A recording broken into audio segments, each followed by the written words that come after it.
เอาได้สอนเพื่อนที่ร้องวานเอาป่าอยู่หนองนี่ที่ได้บอฝีมือมิแต่ฝีมือล้วนๆมาดิควงยกโคกันได้อยู่เนาะเอาว่าเราได้จะค่อยกินลงเอาขึ้นลองก่อนวันนี้สักก่อนวันนี้สักก่อนบอกมาทึกกี่เหงื่อมาทึกกี่เหงื่อโอ้ลูกใจเนี่ยโอ้ยยานมันเป็นเลข8หลายคนยานเป็นเลข8นั้นเป็นเลข0เด้อไม่ยืนอยู่คนโอ้ยด้านงงลงมึงมันหมดคือกูบอกลองเบิ่งยานมันเป็นเลข8พูดนะเบิ่งคำแห่กันนะคำแห่มันก็บ่คือแล้วนะคืออยู่ไรแต่ว่าเสื้อต้องเสื้อความมันเนี่ยเสื้อมัดส่งไปเอามาหาปลากันมาเนี่ยมูก็กินแล้วมาเนี่ยนะอยากกินปลาเอาสันปลาในหนองเด้อพี่น้อง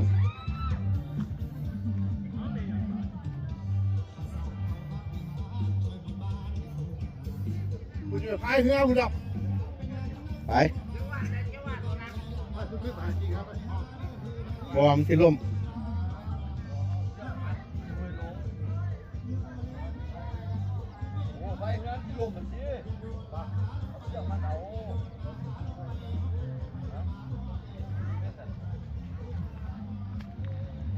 เสื้อมันเอาจะไม่ได้ลง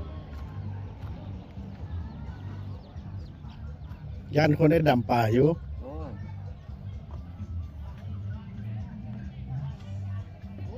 เดี๋ยวไปยุ่งให้เอาคอนซีวานแห่นั่นลำพอนนี่สำรวจเบิ่งป่าสักวันว่าสิได้บ่สิมีป่าบ่เอาบ่อเหมาเฮ้ยเมาเฮาเนี่ย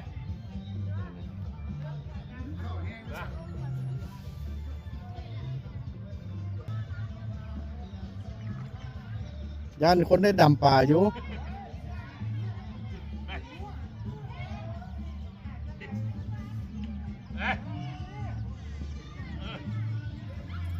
ไอ้อีหงแก้วปลา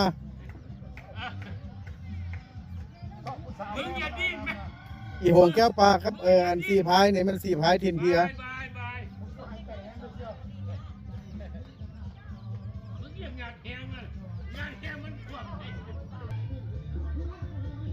ยวด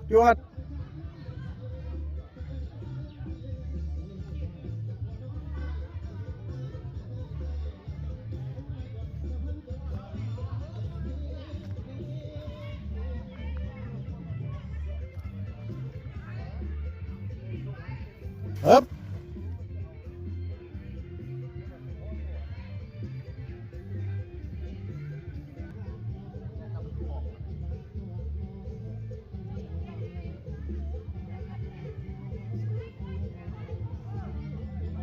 พิธีชีวิตอยู่บ้านอ้าวตัวปลากะลีก็มีประเด็นน่ะโอ้ถืออยู่ด้วยพี่น้องเด้อจักแล้วเอาไว้เอาขึ้นมาสนาลองเบิ่ง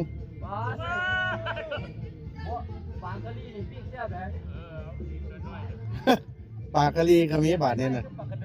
โอ้ได้หลายได้บาทเนี่ยน่ะโอ้ปากกะลีโอ้โหเป็นเย็นนี่จะเห็ดส้มมาแล้วปล่อยคืนส้มกระเซียบส้มพวกนั้นนี่แต่ว่าปิ้งกระเซียบปลานี่น่ะคือแปลปลากระเดินนะปลากระเดินปลาสลิดเท่านะง่ายเลยด้วย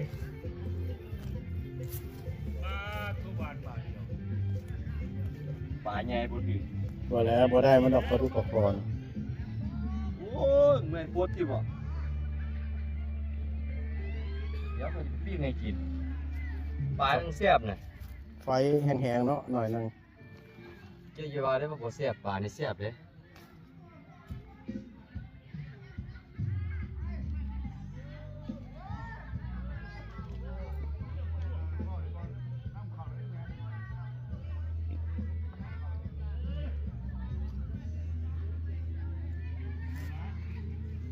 อันนี้เพิ่นเอิ้นปลากะลี แต่ว่า คือแบบปลากระเดิดเนี่ยนะ คันว่าออกกะลีเนี่ยก็แซ่บเบิดพี่น้องเอ้ย เดินก้อยมัน กะลีเนี่ยแซ่บเบิดสิเป็นคั่วเป็นแกงบ่ อันนี้ปลาอีหยังปลาสลิดหวะ แบบคล้ายๆคือปลาสลิดแหละเขาเจ้าเอิ้นปลากะลีก็แต่ว่าไปเฮ็ดส้มนี่แซ่บขนาดนี้ มันคล้ายๆกันกับปลากระเดิด ส้มโต ส้มโตเขาตัดหัวมันแล้วเขาอันนั้นเลย ปลาที่ปล่อยคนเนี่ย เขาสิหัว แม่นบ่ อันนี้ เป็นนิน โอ้บ่เอาอันนั้นน่ะ น้อยพูด อันนี้ก็จะบวกอึด คือที่หลายเนาะ อืม รุ่นเดียวกันได้นี่บาง อะ ที ไรแท้วะ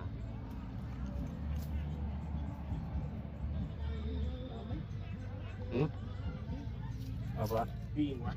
โอ้ยปิ้งเสียปีเนี่ยพวกที่ว่าอันมักพันเมียเขาเจ้าปิ้งอันนั้น ตีนมันขึ้นแล้วพ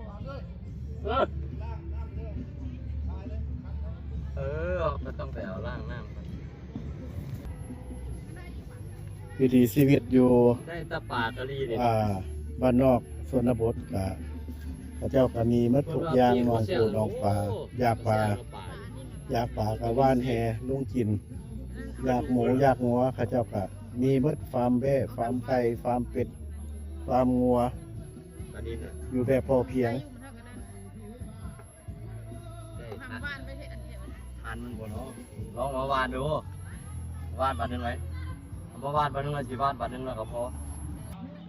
ก็คอยเด้อก็คอยเด้อ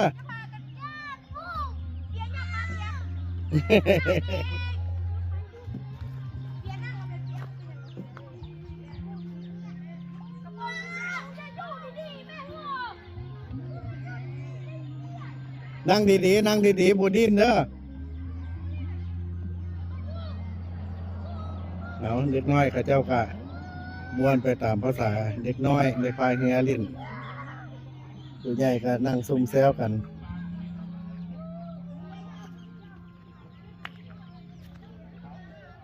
เอาแจได้เอาแจได้เอารถ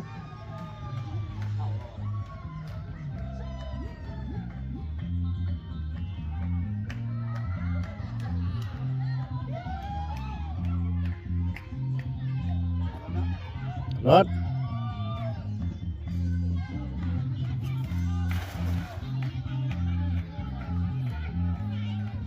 บ้านนาหอยใกล้ๆบ้านเพียรลาดไปซื้อเลยเขาออกเมืองเฟือง เขาวังเวียงเลย ไปวังเวียงนี่ไปได้ทั้งสองเส้นเด้อเส้นทางด่วนแล้วก็มาเส้นทางเพียรลาดฮะเป็นค้าไม่หรอ ญาติอยู่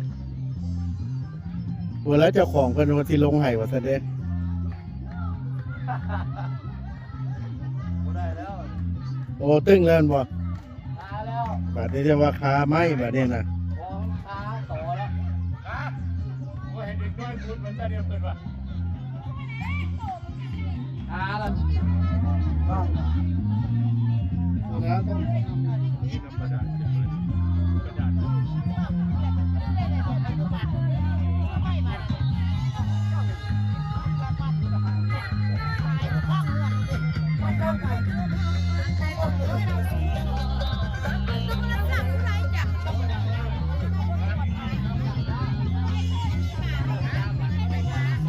ป่วยด้วยป่วยแห้งแม่ป่วยแห้ง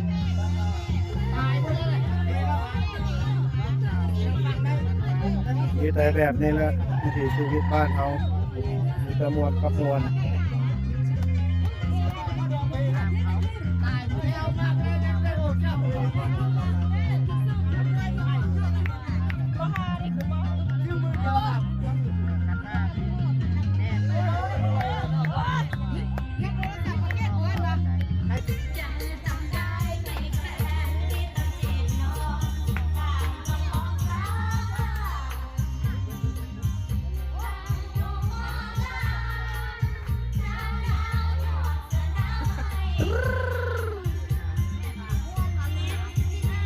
โอ้ล้างหำอีก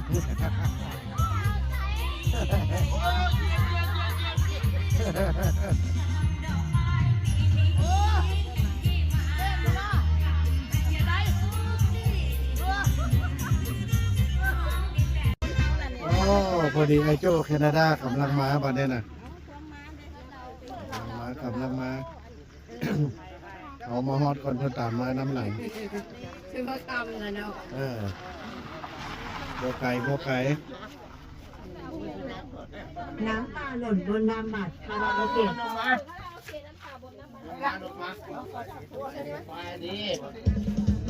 โอ้สบายดีสบายดีเสื้อแดงเลย แดงคันลาดมานี่สบายดียศ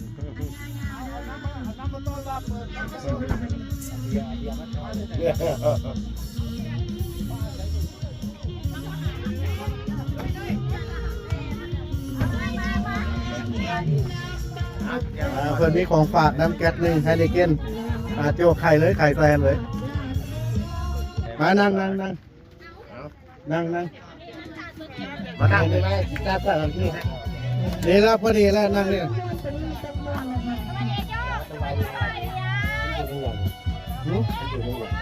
เห็นอย่างเถอะพวกนี้อย่างนั้นพี่น้องเพื่อนพี่น้องเพื่อน เดี๋ยวไหนถึงเวียดนามวันบ่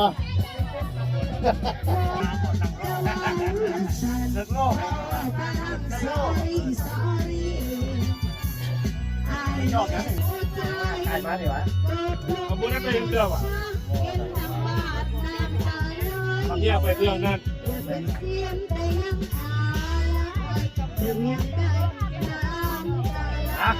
จอก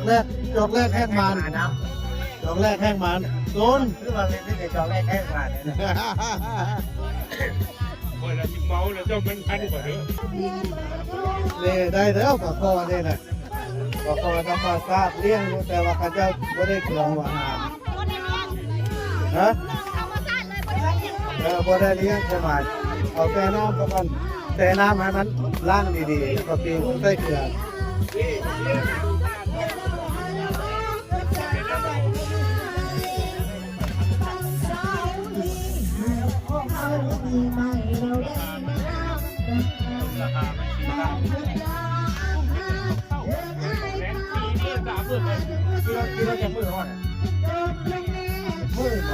มือหนึ่งกับมันไปที่13นี่แล้วว่าไปลงทางงอนซะก่อนหรือว่าตลาดกี่เถื่อวันนั้นเราจึงว่ากัน ไปเคลื่อนเนาะ ต้องได้ไปกี่เถื่อซะก่อนกุ้ง นะตอนนี้ประธานสอนกับงานโจ๊กกับต้องที่ตกลงกันเรียกว่างานน่ะที่ล่องเนื้ออยู่พารา ขึ้นมาแล้วเขาจึงว่ากันนั่นเพราะว่าเขามีเดือนเดียวนึงได้นี่นะเขาหนีฟ้าได้2 เดือนเมื่อแล้วเนี่ย ใจน้องข้างห้องคาราโอเกะ ครับผมจะได้พบเซ็กซ์มันกับ โอ้มาอีกละสองแล้ว โอ้ยผมพูดเรื่องกับเนี่ยช่วงนี้ โปรเตอร์ทั้งหมด มันพอโตเมื่อนี่นะพอดีอากาศพอดีแค่ว่ายี่ห้อนี้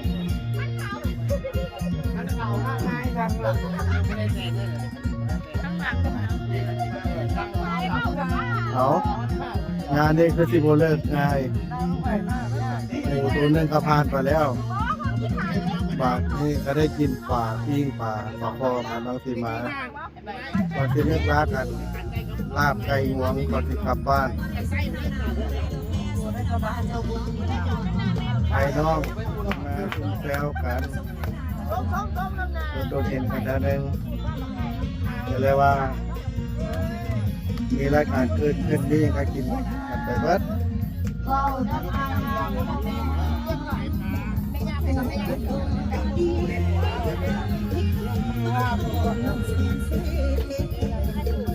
พอใหญ่ลองได้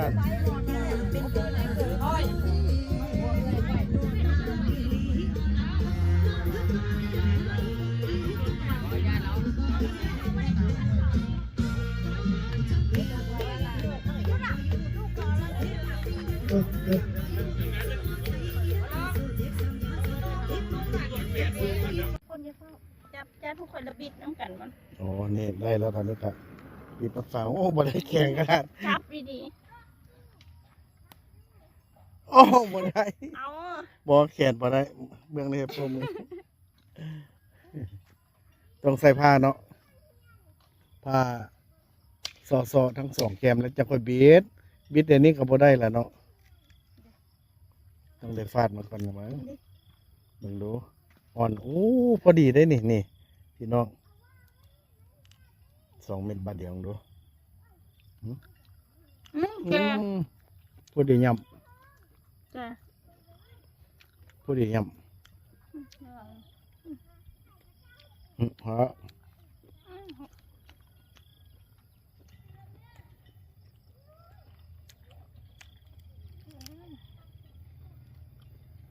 ไม่กินโดนแล้วมั้ย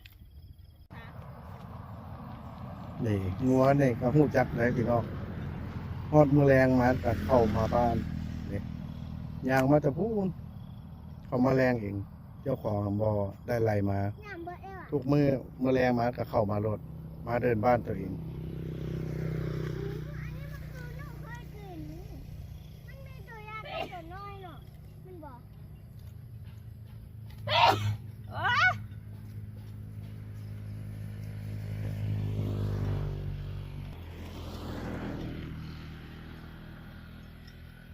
อันนี้นี่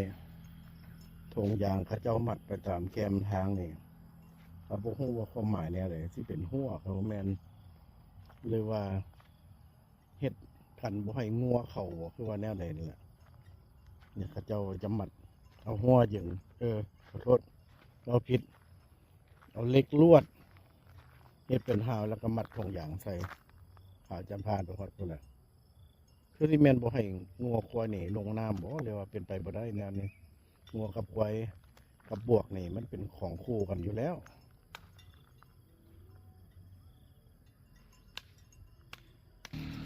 เด็กน้อยเขาเจ้าโซกันว่าผู้ใหญ่ผู้น้อยอันนี้นางลิสาคนนั้นซื้ออย่างตูนี่อยากก็ดอกดูอ๋อดอกดูอายุจักปี5 ปีฝ่าแล้วว่าจะขึ้นวันนี้แต่เรา5 ปี5 ปีเท่ากันบ่แล้วมั่นใจว่าคนนี้5 ปีพอเอาไปก็แกหัวแล้วว่าจะคิดว่าอายุจักปีเล่าอายุจักปีบ่ฮู้แล้วเปลี่ยนขึ้นใหญ่แท้ซั่น 5 บวก 2มันเท่านะ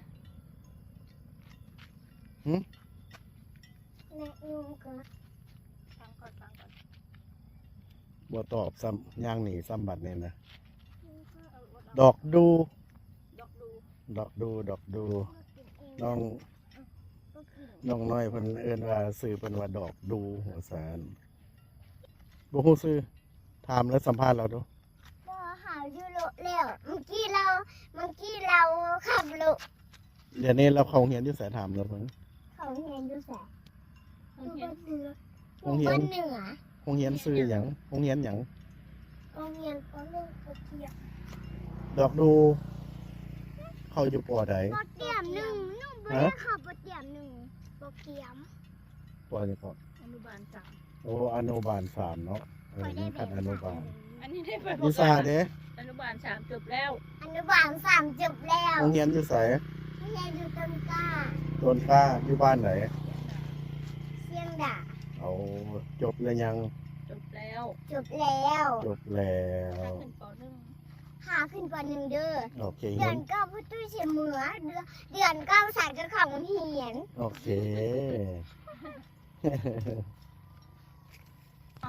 มาแล้วแท็กซี่มาแล้วแท็กซี่มาแล้ว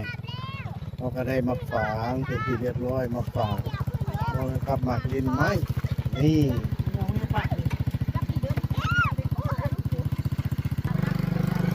บัดนี้นะครับเลย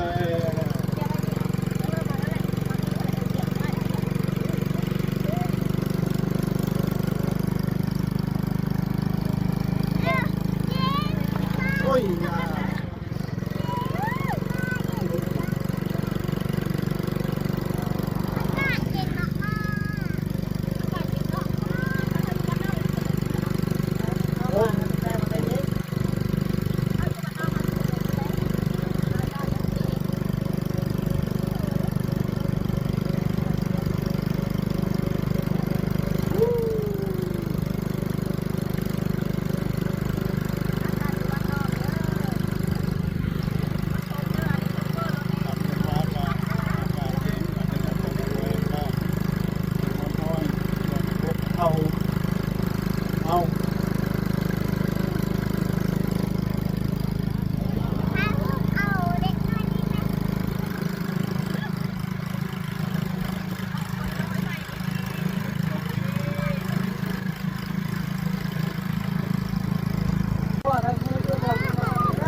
งเด้อตามรอดนี่นะที่รถเรียมกินอากาศอยู่บ้านสังทองหน้าหอยเรื่องสังทองหน้าหอย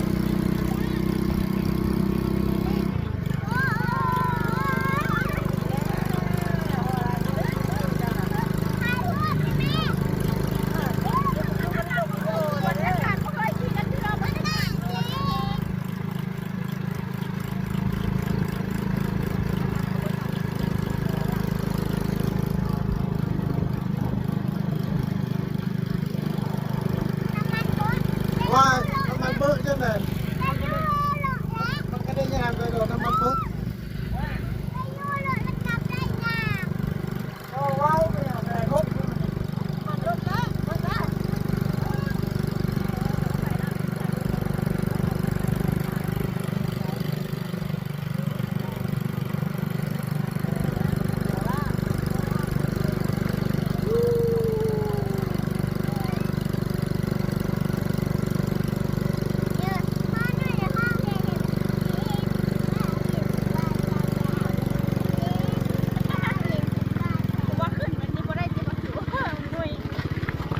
เอ๊บ บ้านสี่มังบ้านสี่มังเลยกูลงมาตรงนี้กูขึ้นมาได้ที่มัน โอ้กินนี่จอดนี่จอดนี่ไอ้ลงบาทนี่นะ มันอย่างนอกบ้านนี่ลูกไม่อย่างนอกบ้านนี่ไปบ้างไม่อย่างนอก มีซาเล้งเล่น เอาอันมากมันไม่เลยบ้านเขาเลยนะ ต้น โถ ต้น ต้นไหนนี่จะมา เอา เป็น หัวไปตามเอง วะ โมเมนต์กับพี่กับยังโมเป็นเยอะลูกบ่ได้ขี้ควาย มันมีไม้ยี่ฟังไหม หายหูนี่แม่ พูดใบมะขาม เอาขี่รถซาเล้งมาเอาหมากลินไม้ปาด คันคายเนาะ เด้อ มีที่งัวแล้ว อยู่หลายมันมีมั่งสิไปเนี่ยกับพ่อเนี่ย หญ้ากับพ่อหญ้า มุกรถโอ้ หนามกับพ่อหนามเนี่ยหลายหนามกับพ่อหนาม ไทยละเอิ้นหมากลินฟ้า อยู่บ้านเฮาละเอิ้นหมากลินไม้เอาไปเผาแล้วก็กินกับลาบกับก้อยเนี่ยโอ้เข้ากันดี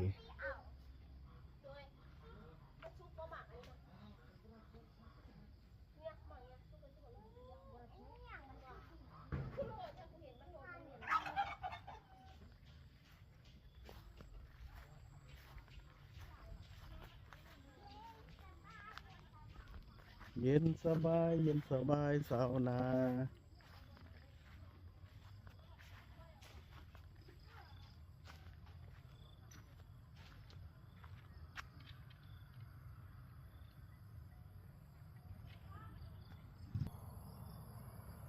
อันนี้หมักฝางแดง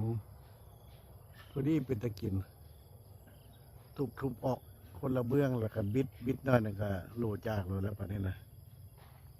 คิดฮอดสมัยยังน้อย ไปโรงเรียนบ่มีหยังกินกะของลีนของกินเนาะตามโรงเรียนแต่โรงเรียนเขาเจ้าก็มาปลูกอ้อมโรงเรียนแล้วก็เลือกโรงเรียนมาหรือว่าคนที่เข้าโรงเรียนมาก่อนโมงนี่ก็ขึ้นต้นสะฝางแล้วมาทุบบีแล้วตกโพแล้วละบาดนั้นนะย่ำเอาเส้นนี้เป็นเส้นกับเวียงประมาณ45กิโลหรือว่า50กิโล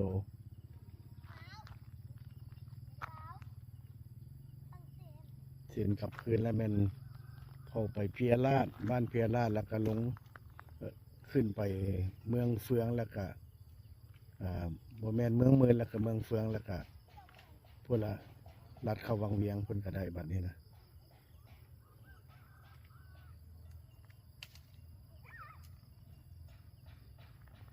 เอาขอจบคลิปไว้เพียงเท่านี้ก่อนเด้อขอบใจทุกคนที่ติดตาม